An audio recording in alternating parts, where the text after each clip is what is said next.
उनीसँग सजाएका सपना, खाएका कसम हर पल याद बनिरहन्छ। प्रेमको महल चुलाएको थिए जुन प्रेम रोमियो जुलियटको भन्दा माथि हुनेछ। तपाईँको जीवन यात्रामा भएका अविस्मरणीय घटनालाई तपाईँकै शब्दमा प्रसारण हुने एकमात्र कार्यक्रम मेरो आफ्नै कथा। आजको कार्यक्रमको लागि मलाई एउटा इमेल प्राप्त भएको छ। यो इमेल पठाउनु भएको छ सुवेदी सर। उहाँले आफ्नो नाम लेख्नु भएको छ। हाल दोहा कतारबाट हुनुहुन्छ। उहाँको कथा यसरी सुरु हुन्छ। आमाको कोखबाट बाहिर निस्केपछि नै हो सबैले आशीर्वाद दिन थालेको। पढेर ठूलो मान्छे भएछ है बाबु। यो शब्द दशैंको टीका लगाउँदादेखि साना तिना चाडबाडमा धेरैको मुखबाट सुन्न पाइयो। 4 हात खुट्टाले हिँड्न छोडेर थिर थिर हिँड्ने र कुद्ने हुने बित्तिकै बाआमाले अब पढाउनु पर्छ, यसलाई ठूलो मान्छे बनाउनु पर्छ।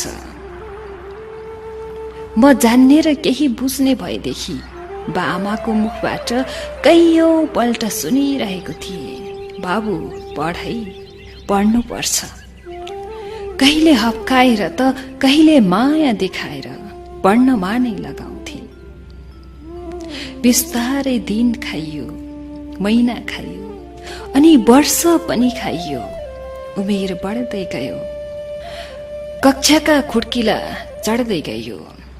सबैका बाआमाको सपना सायद एउटै हुन्छ, छोरा छोरीलाई ठूलो मान्छे बनाउने। तर ती मध्ये कोही मात्र भाग्यमानी साबित हुन्छन्, जो बाआमाको सपना साकार पार्छन्। पढ्नै पर्ने रहर धेरैलाई हुँदैन, त्यस्तै मलाई पनि थिएन। सबैले पढ्छन्, आफूले नपढे सबैले हेप्छन् कि भन्ने पीर लाग्थ्यो। तर पढेर पनि केही उपलब्धि हुन्छ जस्तो पनि लाग्दैन थियो। तै पनि पढ्नै पर्यो। आफ्नो लागि नभएर बाआमाका लागि भए पनि मैले पढ्नु पर्यो। अरूलाई देखाउनका लागि भए पनि मैले स्कुल जानै पर्यो। आफ्नै गाउँमा धेरै देखेको थिए, डिग्री पास सर्टिफिकेट भएकाहरू हलो जोत्दै गरेको, अनि रक्सी भट्टीमा देश बदल्ने कुरा गरेको। आफ्नो सपना त केही थिएन, ठूलै मान्छे बन्छु भन्ने। पाएसम्म सानो सरकारी जागिर, यति मात्र थियो। चन्द्र नै छुने लक्ष्य कहिल्यै लिँदा पनि लिएन र कहिल्यै सोच्दा पनि सोचेन। जब पूरा नै हुँदैन भने त्यो सोचेर के हुन्छ? सोचेपछि र लक्ष्य लिएपछि त त्यसलाई पूरा गर्नुपर्छ, म यस्तो सम्झिन्थे। किनकि कुवाको भ्यागुतो जति उफ्रे पनि कुवामै हो भन्ने सुनेको थिए, र कहिले काहीँ पानी लिन जाँदा आफ्नै आँखाले देखेको पनि थिए। कुवाको बीचमा भ्यागुतो उफ्रिन्थ्यो, जति उफ्रिन्थ्यो तर पनि ऊ त्यही कुवाभित्रै हुन्थ्यो। पढ्न त पढियो स्नातकसम्म, तर काम उही थियो। खेतमा कोदालो र हलो चलाउँदै त कहिले गोठालो जाने, अनि भैँसको बेला न हो पात बजाउँदै वारी पारी वन डाँडामा दाउरा घाँस गर्न आएका युवतीलाई जिस्काउने। यसरी नै मेरा दिनहरू बित्दै गए। मलाई कुनै बिहान सुनौलो लागेन र कुनै रात नौलो लागेन, जस्ताको तस्तै। परिवर्तन भयो भन्थे सबैले, तर खै के परिवर्तन भयो? मैले सबै उस्तै देखिरहेको छु। सायद मान्छेको मन परिवर्तन भएको हुनुपर्छ। मान्छेको मन परिवर्तन भएको त उसको व्यवहारमा मात्र देखिन्छ, बाहिर हेर्दा कहाँ देखिन्छ र? जागिर खान नि पावर चाहिँदो रहेछ। आफूभन्दा कमजोर पनि जागिरे भएर त्यही बाटो चिटिक्क परेर अफिस जाँदा आफू त्यही बाटो पाइन्ट काटेर बनाएको हाफ पाइन्ट लगाएर गोठालो जानु पर्दाको पीडा सायद भोग्नेले बाहेक अरूलाई थाहा नहोला। सबैले नमस्कार भन्थे उसलाई। उसको छुट्टै रवाफ थियो गाउँमा। आउनुहोस्, बस्नुहोस्। उसलाई निकै आदर हुन्थ्यो, सत्कार हुन्थ्यो। तर म जस्तालाई न कसैले नमस्कार भन्थे न कसैले आदर गर्थे। बरु बाटोमा देखिहाले भने भन्थे, भोलि कतै जाँदैनस् भने आएर यति खेत जोतिदेन। मलाई भित्रैदेखि रिस उठेर आउँथ्यो। तर के गर्नु न जवाफ हुन्थे। कहिले ल भन्थे त कहिले फुर्सद छैन भन्थे। आफूसँगै पढेका केटीहरूको त कुरै नगरौ। कता छन्, कहाँ छन्, केही अत्तो पत्तो हुँदैन थियो। सबै घरबारे भइसकेका थिए। तीज तिहारमा छुस्स देखिन्थे। अनि सोध्थे, के गर्दैछस् हिजो आज, बिहे गरिस्? अनि केमा जागिर खाँदैछस्? आफूलाई कहिल्यै ठुलो बन्न मन लागेन। के को जागिर गर्नु? हलो जोत्दैछु अनि त्यही हलोसँगै भैँसी गोठालो गर्दैछु। हेर्छु सँगैका साथीहरू हवाईजहाज माथि। तर म यही गोठालो छु। हो म यही गोठालो छु।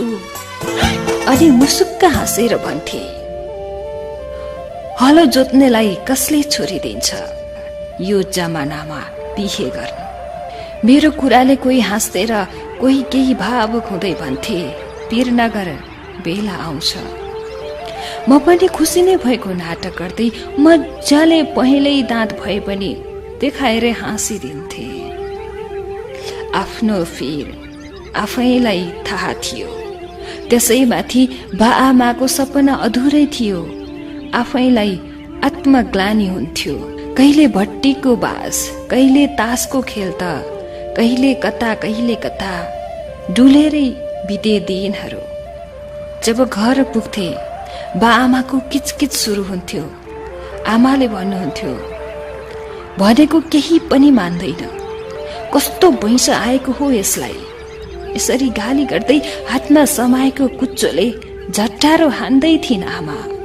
अल्ली पर भागेर छेलिए अनि भने, आमा नरिसाउ न, अब धेरै काम गर्नु पर्दैन। तिमीलाई छिट्टै बुहारी ल्याइदिन्छु। मैले यति भनिसक्न नपाउँदै यहीस् तैले बुहारी। रिसले आँखा ठुला ठुला पार्दै फेरि खेदाउँथिन् आमाले। के गरून्, बिचारी आमा पनि बुढेसकालमा सुख देला भनेर पढाएको छोरोको यस्तो ताल देख्दा कुन बा आमाको मन दुख्दैन होला र। घरमा बस्न पनि नहुने अवस्था आइसकेको थियो। देख्ने जति सबैले सोध्थे। हरेक दिन एउटै मात्र क्वेसन हुन्थ्यो, के गर्दैछस्? अनि म पनि छोटो जवाफ दिन्थे र वाक्क भइसकेको थिए जवाफ दिँदा दिँदै। पढेको मान्छे हो, जोतेर हुँदैन, सहर जा। गाउँका बुद्धिजीवी भलादमीले बाटोमा देखे भने भनिहाल्थे, सहर गएर केही गरौँ भन्ने कुरा मनमा नभएको त कहाँ हो र। तर बा आमालाई छोडेर जान पनि त सक्दिन थिए म। बुढा भएका बा आमाको माया पनि लाग्थ्यो। तै पनि एकचोटि सोध्नु पर्ला भनेर मनमा नै सोच्थे। सबैले आफ्नो जिन्दगी बनाइसक्दा पनि म भने उतै रुमलिँदै थिए। हुने खाने ठुला बडा सोर्स फोर्सले जागिरे भए। हामी नहुनेहरू जस्ताको त्यस्तै। लौ जे सुकै होस्, सहर छिर्नु पर्यो यही सोचेर एका बिहानै झोला बोकेर घरबाट बिदा मागेर बाहिरिए। घरको रमझम र माहौल छुट्टै थियो आज, किनकि छोरो सहर जाँदै थियो। अब छोराले केही गर्छ भनेर बाआमालाई ठूलो आश थियो। मुहारमा पनि केही खुसी झल्किएको देखेको थिएँ मैले हिँड्ने बेलामा। सायद आमा बुबाको आशीर्वाद यो बेला दिएको जस्ताको तस्तै लाग्छ होला। सहर बसेपछिका दिनहरू उस्तै नै रहे। हरेक दिन जागिर खोज्नु र भौतारिनु। कहिले कसैको चाकरी गर्न मन लागेन। महिनौं भौतारिए तर पनि जागिर भने जस्तो कहीँ पाइएन। गाउँ घरमा मुख देखाउनै लाज भइसकेको थियो। कसैका छोरा पढेनन् र बिग्रे भने मेरै नाम काटेर त्यो जस्तै आवारा हुने भइस भन्थे। तर उनीहरूलाई के थाहा, म नपढेर होइन, पढेर बिग्रेको कुरा हो म पढेर बिग्रेको कुरा। बरु 7-8 कक्षामा नै पढाइ छोड्नेहरूले राम्रो गरे। सानै उमेरमा बिहे पनि गरे। अरब मलेसियातिर छिरेर पैसा पनि राम्रै कमाए। घर बनाए। छोराछोरीलाई सहरतिर पढाउन थाले। नपढी पनि नहुने अनि पढे पनि इज्जत थिएन गाउँ ठाउँमा, न त यो सहरमा नै छ। चोक र गल्ली पछि बोर्डिङ स्कुलहरू थिए। एउटा बोर्डिङमा जागिर पनि पाए, तर त्यहाँ दिने तनखाले आफूलाई नै पुग्न धौधौ हुन्थ्यो। कमाई जति होस् हेर्दा भलात्मी भएर हिँड्नु पर्थ्यो। सर भइसकेपछि छुट्टै लवाई हुनु पर्थ्यो। यता न उताको त्यस्तो नोकरी गर्न मनले मानेन। केही समयमा नै छोडिदिए। अब आश मारिसकेको थियो। नेपालमा नै केही गर्छु भन्ने सरकारी जागिर त धेरै परको कुरा थियो। फेन्सी पसल अनि होटलमा काम गरेर पनि के अर्थ? खानै नपाएर त पक्कै पनि म काम खोज्न हिँडेको थिइनँ। गाउँमै हलो जोते पनि वर्षभरिलाई खाने उब्जाउ हुन्थ्यो। बजारको यो नोकरी भन्दा कैयौं गुणा राम्रो थियो। गाउँमै फर्किन्छु धेरैचोटि सोचे, तर के भन्लान्, फलानाको छोरोले केही गर्न सकेन, फर्किएर आयो भन्लान्। उल्टै आफ्नै नाक काटिने डर। यतै बसौं भने जस्तो काम छैन। काम खोज्न छोड्न थाले। यत्तिकै बस्न थाले। जसरी चलोस् चलोस् जिन्दगी वास्तै गर्न छोडे। जिन्दाबाद र मुर्दाबादका नारा पनि धेरै लगाइयो। त्यसपछिका दिनहरूमा कहिले झण्डा, कहिले लाठी, कहिले झडपमा जता भन्यो उतै जान्थे। अरू केही नभए नि साना तिना नेतासम्म राम्रै चिन्जान भइसकेको थियो। मान्छेको जातै स्वार्थी। स्वार्थको लागि नै मान्छेहरू लडिरहेका, भागिरहेका। धेरै जसोलाई फुर्सद छैन। जतिलाई फुर्सद छ ती सबै नेता भएका छन्। कोही क्याम्पसका नेता, कोही टोले नेता, त कोही महिला नेता अनि कोही जाति नेता। कतिको ज्यान गयो यही आन्दोलनमा। कति अपाङ्ग भए देशमा केही हुन्छ भनेर लड्दा अनि रोजगारी पाइन्छ भनेदा। विदेशिनु पर्दैन भन्दै लडाईँ गरेका दिनहरू। म भन्दा बढी मलाई मेरो देशको माया छ। म मरे पनि मेरो देश बाँचिरहोस्। सबैलाई पालै पालो हेर्छु अनि ठुला छन्, सबै ठुला नै देख्छु। खोइ कताबाट आउँछ पैसा उनीहरूलाई। ऐश आरामले जिन्दगी बिताउँछन्, तर हामी झण्डा बोकेर हिँड्नेलाई लाक्रो न बोक्रो। यस्तै छ जिन्दगी। दिनभर जरको घाममा उफ्रियो, पानीसम्म पिउन पाइँदैन। त्यही हामी उफ्रे बापत अरूले लाखौं रुपैयाँ कुम्ल्याउँछन्। कहिले आन्दोलनका नाममा त कहिले सभा सम्मेलनका नाममा। यो सबै देख्दा यति धेरै रिस उठेर आउँछ मलाई बेला बेला। तर यो रिस आफ्नो कोठामा हुँदा मात्र सीमित हुन्छ। बाहिर निस्कने बित्तिकै सहरको गन्ध र हावाले सबै कुरा बिर्साइदिन्थ्यो। नेताको भाषण सुन्दा यस्तो लाग्छ कि अब त केही हुने भो। मन फुरुङ्ग हुन्छ। केही गर्छ कि भन्ने आश एकाएक पलाएर आउँछ। अब चाहिँ केही हुने भयो, परिवर्तन हुने भयो, रोजगारी पाइने भए सबै युवाहरू एकमुष्ट भएर काम गर्नेछन् अनि विदेशी भूमिमा पसिनाको सट्टा खून बगाएर काम गर्नु पर्दैन। अब यसरी नै त्यो सभा सुन्दाखेरि मनमा कुरा खेलिरहेका हुन्छन्। तर जब सभा सकिन्छ उसले बोलेका कुरा हराउँदै जान्छन्। केही पनि परिवर्तन हुँदैन। जति परिवर्तन हुन्छ ती सबै उनीहरूकै आसपासै र आफन्तको मात्र हुन्छ। गरिब सधैँको गरिब, चाहे टुप्पीमा डोरी कसेर पढोस्, चाहे ज्यान फालेर राजनीतिमा लागोस्, हुनेवाला केही छैन। पैसा कमाउन पैसा छर्न सक्नु पर्दो रहेछ, तर आफू त कैयौं छाक भोक भकै सुतियो। कहाँ पैसाको कुरा, खानालाई पनि धौ धौ पर्थ्यो यो शहरमा। न त देशमा केही होला कि भन्ने आश, न त परिवारले कतै सोर्स फोर्स लगाएर जागिर खाउला भन्ने आश, न त हातमा भएका प्रमाण पत्रले कतै जागिर पाउला भन्ने आश। नहुनेलाई केही गरे पनि हुँदैन, कहिल्यै हुँदैन, तर हुनेलाई परि आउँछ भनेको ठिकै जस्तो लाग्यो। वर्षौं बजारमा बसेर पनि केही माखो मार्न सकिन। घरमा गए पनि बाआमाको निराश अनुहार हेरेर मन कालो बनाएर बस्न पनि मन लागेन। म जस्ता कैयौं छन् होला यो मुलुकमा बेरोजगार। हो म जस्ता कैयौं छन् होला आज पनि म जस्ता बेरोजगार।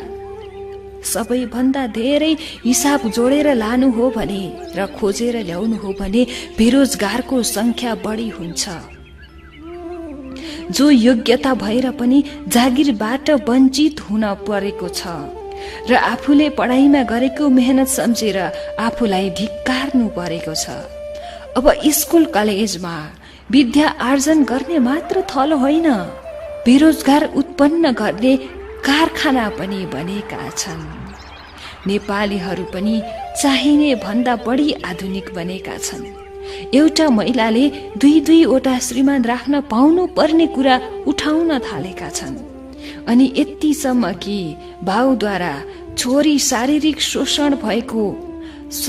शोषणको शिकार भएको र साना दुधे बालक पनि दाई भनाउँदा पुरुषहरूबाट लुटिएको घटना धेरै सुनिरहेका छौं। आखिर यो देशमा के भइरहेछ? किन यस्तो हुन्छ? हामी आफ्नै देशभित्र किन सुरक्षित छैनौं? खास गरी महिलाहरू त बाहिर किन सुरक्षित छैनन्? कैयौं जिल्लालाई सरकारले साक्षर जिल्ला भनेर घोषणा गरिसकेको छ र सूचना प्रविधिमा पनि निकै फड्को मारिसकेको छ। यी सही हुन् वा गलत जे भए पनि समाजले फड्को मारिसकेका समाचारहरू हरेक दिन सुनिरहेका छौं। हुने खाने सहर भासिँदैछन्, गाउँमा खेतबारी बाँझो राखेर मर्दा पनि मलामी जाने मान्छे खोज्नु पर्ने अवस्था भइसकेको छ मेरै गाउँ घरतिर। जुगाका रेखी बस्ने उमेरका देखि लिएर कपाल सेतम्मे फुल्ने अवस्थासम्मका सबै अरबको खाडीमा पुगेका छन्। मानवता मरिसक्यो मेरो देशमा। हो मानवता मरिसक्यो मेरो देशमा। दाजुभाइ बीच लडिरहेका छन्।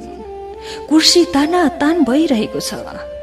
को पछि को भनेर चर्की चलिरहन्छ। स्वार्थ बिना मान्छेहरू मलामी पनि जान छोडिसके। यस्तो परिस्थिति आइसक्यो तब पनि नियम कानूनहरू बनेनन् मेरो देशमा। किन? मान्छेलाई केवल पैसासँग सवाल छ। माया, इज्जत, सद्भाव र आदरका त कुरै छोडौ। यो सबै हुनुको कारण के हो? मलाई लाग्छ यो सबै हुनुको एउटै कारण हो, त्यो हो गरिबी। यो पैसा कसले बनायो? पैसा र मानिसको सम्बन्ध भनेको नङ र मासुको जस्तै छ, एक बिना अर्को अधुरो। पैसाको लागि म पनि विदेशिनु पर्यो, विदेशमै छु। बुढा भएका बा आमाको हेरचाह गर्ने बेलामा पनि मैले पैसा पैसा भनेर जिन्दगी बेचेर हिँड्नु पर्यो। यस्तै छ हाम्रो देशको राजनीति। आफ्नो भन्दा बाहिर अरूको बारेमा सोचिँदैन र कसैलाई सोच्ने फुर्सद पनि हुँदैन। धन्यवाद सुवेदी सर, कार्यक्रम मेरो आफ्नै कथामा कथा लेखेर पठाइदिनु भएकोमा र फेरि पनि तपाईँको साथको अपेक्षा गर्छौं।